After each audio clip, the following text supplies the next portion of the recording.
We greet you all once again in the wonderful name of our Lord and Savior Jesus Christ. Kusenhlizweni yami namhlanje ukuthi sibuke kafushane izwi lenkosi encwadini kaMatthew chapter 21. Sizawufunda only two verses, which is verse number 8 and verse number 9. Lifunda kanje ke, and a very great multitude spread their clothes on the road. Others cut down branches from the trees and spread them on the road. Then the multitude who went before and those who followed cried out, saying, Hosanna to the Son of David. Blessed is he who comes in the name of the Lord. Hosanna in the highest. Ngifuna sibuke just three remarkable things about the triumphal entry of Jesus uma ngabe ezongena eJerusalem. We all know ukuthi uJesu uma ezongena eJerusalem actually ufikele emzini waseBethany a week before his crucifixion, which was on Saturday. Wafikela khona ke, then lithi ke izwi lenkosi ke on the next day on Sunday, then ke wayise eyongena eJerusalem. And this week also is known as a Passion Week, iviki leli elandulela i-crucifixion kaJesu. But there are three things ebengifisa ukuba ke sizibukela. Okokuqala, why uJesu uma engena eJerusalem asebenzise a young donkey. Number one, it was to fulfill the prediction or the prophecy by Zachariah ukuthi uyongena eJerusalem with a young or using a young donkey. But okukhulu kakhulu more than above indaba yokugcwaliswa kweziprofeto, njengoba sazi ukuthi indaba kaJesu ya announced kwi-Old Testament ukuzalwa kwakhe ezozalwa intombi Maria. It was announced by the prophets, and also indaba ye-crucifixion. But ke lana ke sibuka ke ukuthi it was a fulfillment ungena kwakhe using a young donkey. Okwesibili, isizathu esenza ukuthi asebenzise ithole lembongolo, it was to symbolize his humility.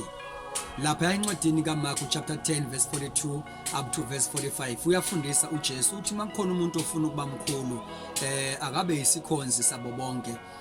Leyo nto ke iyasifundisa also ukuthi this is one of the keys yokuba successful also in the ministry, a servanthood attitude, ukuzithoba. Ikhona okwenza ukuthi uJesu naye abe successful. Lithi iBhayibheli wazithoba walalela kwaze kwaba sekufeni, yebo ekufeni kwesiphambano. Okwesibili okusemqoka about this story sika Jesu, isizathu esenza ukuthi laba bantu these Jews babe excited, babe enthusiastic about ukufika kaJesu ezongena eJerusalem. They were saying Hosanna, which means please save us. It was also an exclamation of praise, implying the rulership.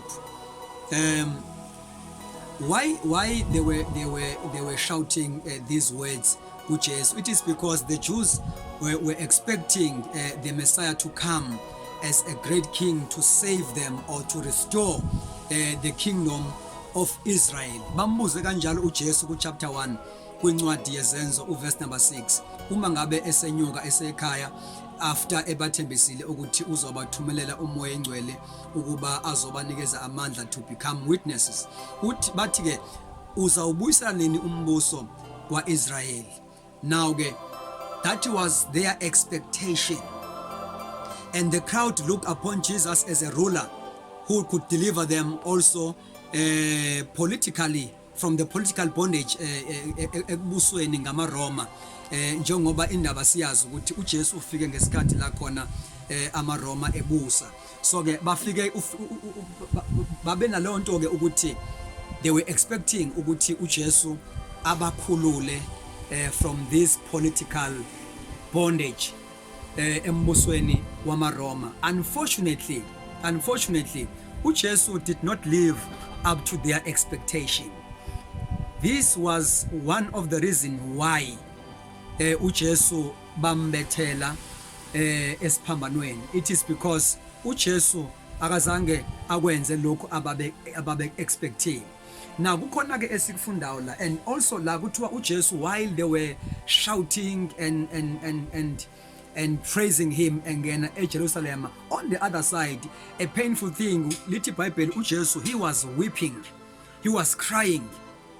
Why? Because he knew ukuthi his mission was spiritual, it was not political. And enye yezinto enza uJesu ukuthi akhale ukuthi they did not realize actually ukuthi he had come to set them free from a spiritual bondage, from sin, not from political bondage njengoba seshilo.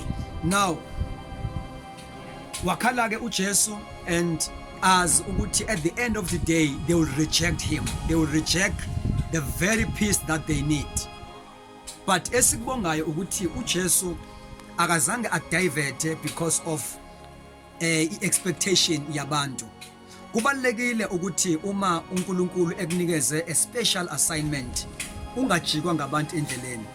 Abantu bangakupraise, but kubalekile ukuthi ungahambi ngepraise yabantu, because people they can praise you today but tomorrow they will reject you, they will crucify you. So ke if uNkulunkulu ekunikeze a special assignment, it's either it's a calling to a ministry, whatever assignment uNkulunkulu akunikeze yona, make sure ukuthi you hear from God, you obey the Holy Spirit, because on the way kuyenzeka ukuthi abantu bakudukise ngoba abantu banama expectations abo.